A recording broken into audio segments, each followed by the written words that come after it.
La ville de Buenos Aires abrite dans ce recoin deux morceaux de l'histoire de notre pays. Parcourir ce trottoir, ces places et ces musées à la recherche des pièces qui m'aident à reconstruire l'histoire de Evita, voilà le but de cette recherche. Je veux montrer aux touristes du monde entier qui était cette femme, ce qu'elle a fait et pourquoi elle a laissé une empreinte ineffaçable dans toute une génération.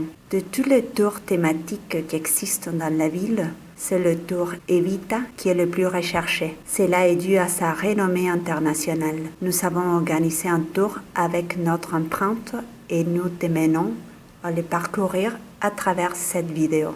Tout a commencé à Los Toldos, un petit village de la province de Buenos Aires.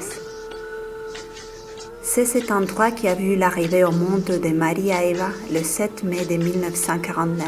Le père de Eva, Juan Duarte, était un estanciero et un dirigeant important du Parti conservateur.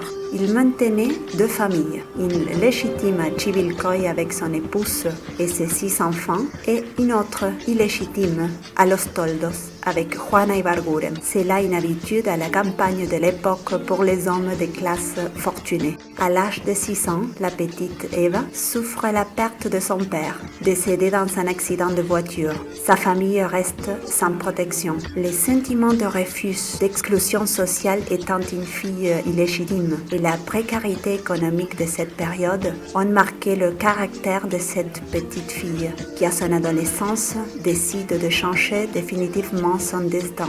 C'est à cette époque-là qu'elle part pour Buenos Aires. Dès qu'elle était petite, Eva aimait l'actuation. Et à l'âge de 15 ans, elle décide de venir à la grande ville pour essayer de trouver un travail comme actrice. Finalement, après quelques mois, elle trouve son premier travail dans une comédie et c'est son début. Mais vraiment, elle devient célèbre grâce au radiothéâtre.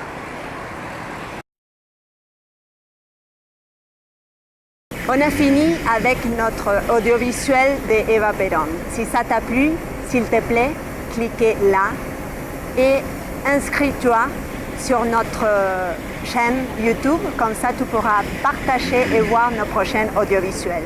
Merci.